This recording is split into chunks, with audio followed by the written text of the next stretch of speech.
Amanda Nunes est de nouveau double championne. La brésilienne a battu Juliana Peña sur décision unanime après une masterclass. Amanda a vraiment effectué les ajustements nécessaires pour venger sa défaite embarrassante au premier combat. Elle récupère donc sa ceinture de championne des poids coqs et confirme un peu plus son statut de plus grande combattante de l'histoire.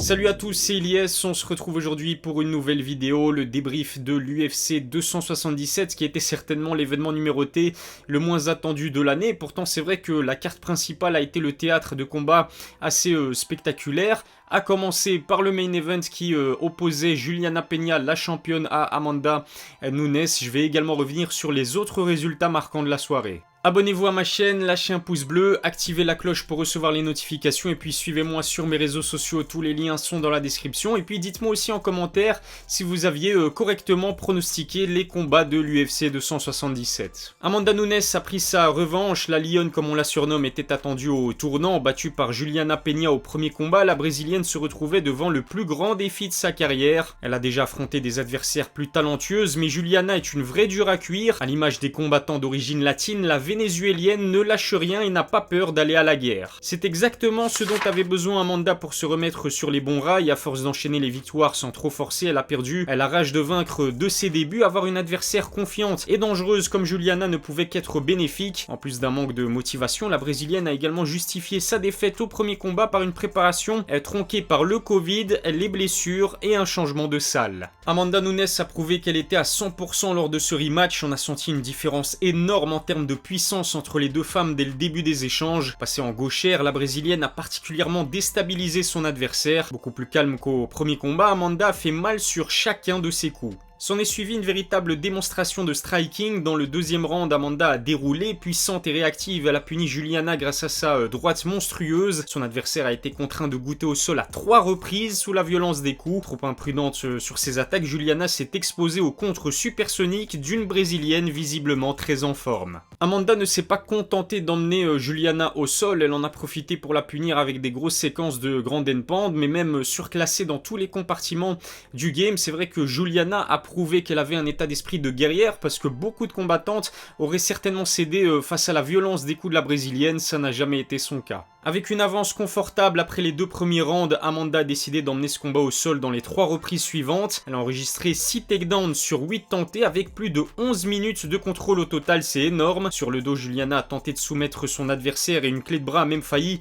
poser des soucis à la brésilienne dans le 3e round. C'était sans compter le calme absolu d'une Amanda qui a activé le mode championne dans ce combat. Victoire sur décision unanime logique pour Amanda, elle devient la première athlète double championne à 2 reprises de l'histoire de l'UFC. Il s'agit aussi de son 10e succès dans un combat pour le titre, ce qui la place juste derrière les 11 victoires d'Anderson Silva. La brésilienne a fait taire les critiques et confirme son statut de plus grande combattante féminine de tous les temps. Passons maintenant au co-main event de cette UFC 277, un combat qui opposait Brandon Moreno à Kai Kara France pour la ceinture intérimaire des poids mouches. Le Mexicain l'avait déjà emporté sur décision unanime lors du premier combat. Ce rematch était l'occasion de déterminer qui des deux méritait le plus de se voir offrir le title shot contre Figueiredo ensuite.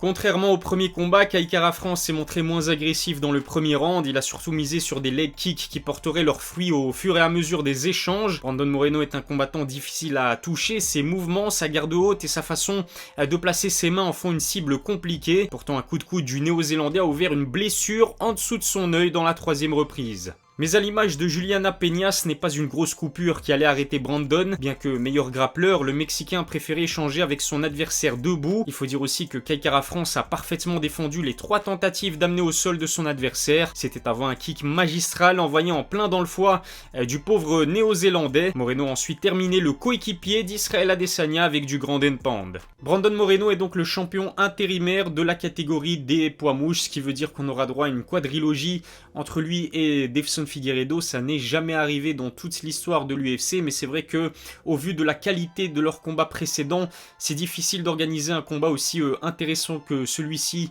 dans la division. Deiveson Figueiredo était d'ailleurs présent à Dallas pour assister à la performance de son prochain adversaire. Dans la même catégorie, Alexandre Pantoja n'a pas traîné, il ne lui a fallu qu'1 minute 30 pour soumettre Alex Perez. Le Brésilien voulait envoyer un message au reste de la division et il n'avait pas menti. Pantoja s'est d'ailleurs vu remettre le bonus de la performance de la soirée. Sa victoire expéditive pourrait lui octroyer le title shot face au vainqueur entre Figueiredo et Moreno. Et puis de son côté, Derrick Lewis a encore déçu chez lui au Texas. Opposé au Russe Pavlovich, il s'est incliné sur KO technique dès le premier round. Il a fini au sol la tête la première, ce qui a poussé l'arbitre à mettre un terme aux hostilités moins d'1 minute après le début du combat. Pour beaucoup, il s'agissait d'un arrêt prématuré étant donné que Derrick était encore conscient et s'apprêtait à se relever. Dites-moi ce que vous en pensez en commentaire. En ce qui concerne Magomed Ankalaev, il a encore décroché la victoire. Le Dagestanais s'est imposé sur KO technique contre Anthony Smith dans le deuxième round. Visiblement, l'Américain s'est blessé à la jambe en envoyant un kick à la fin de la première reprise. Il a alors essayé d'emmener ce combat au sol. Ankalaev l'a puni avec une grosse séquence de ground and pound qui a obligé l'arbitre à interrompre le combat. Avec 9 succès consécutifs chez les lourds légers, Magomed pourrait jouer le titre dans les prochains mois. Cet UFC 277 avait très peu de hype et c'était même encore une fois peut-être l'événement numéro le moins attendu de l'année de la part de l'organisation. Pourtant, la carte principale nous a quand même fourni plusieurs finishes et quelques combats spectaculaires. J'ai trouvé que globalement, cet UFC 277 était une véritable réussite. Dites-moi si vous êtes d'accord avec moi dans les commentaires. Si ça n'est pas encore fait, abonnez-vous à ma chaîne YouTube, lâchez un pouce bleu, activez la cloche pour recevoir les notifications, suivez-moi sur mes réseaux sociaux, tous les liens sont dans la description. Je vous remercie de m'avoir suivi, je vous donne rendez-vous très vite pour une nouvelle vidéo. D'ici là, prenez soin de vous.